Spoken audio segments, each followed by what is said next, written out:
Hello, my dear students. I hope you all are doing well.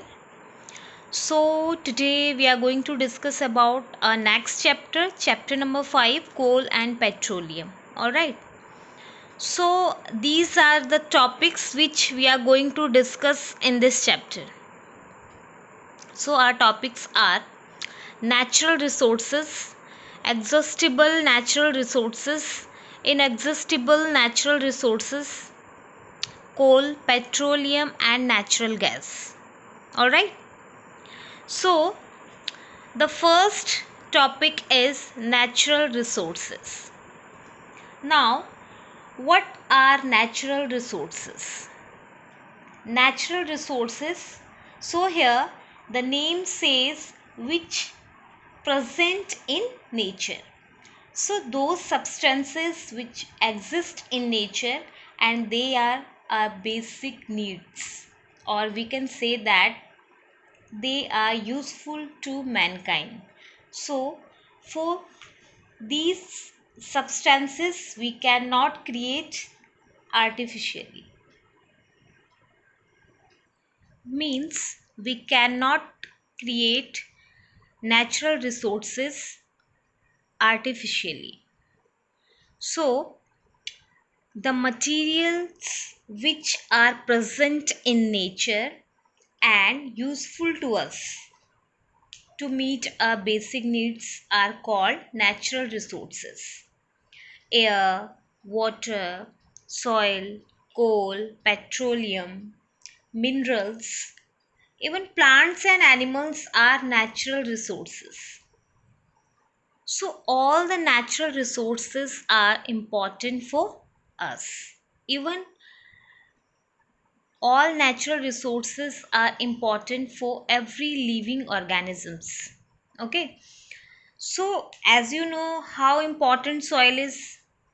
Obviously, the growth and development of plants, they are all directly dependent in the soil, right? You know, air which is present around us, it is something which is extremely important for the survival of all plants and animals, or we can say that all living organisms. Water is another natural resources, forest, wildlife. So these are all example of natural resources.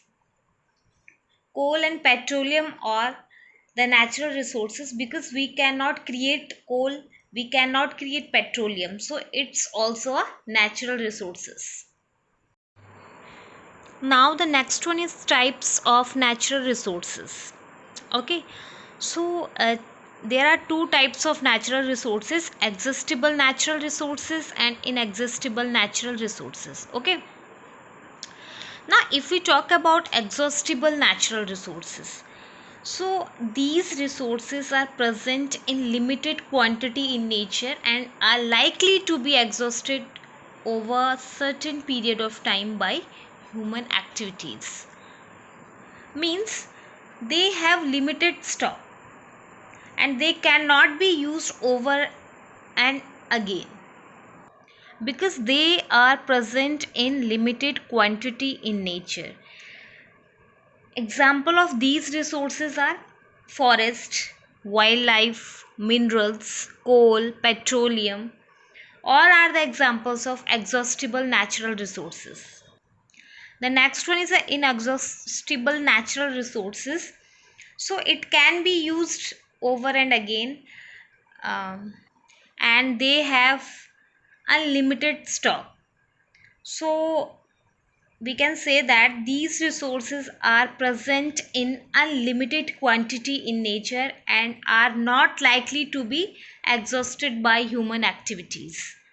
For example, sunlight, air, water, rainfall. So these resources are present in unlimited quantity in nature. So in this chapter we will discuss about some exhaustible natural resources like coal, petroleum and natural gas. Okay. Now, if we talk about exhaustible natural resources, So the first natural resources is fossil fuels. So these are fuels which are formed by natural process like decomposition of dead plants and animals. So anything which is formed from dead plants and animals, they are fossils. And since they are act as fuels, so they are called fossil fuels. For example, coal, petroleum, natural gas, all of them are forms from fossil fuels.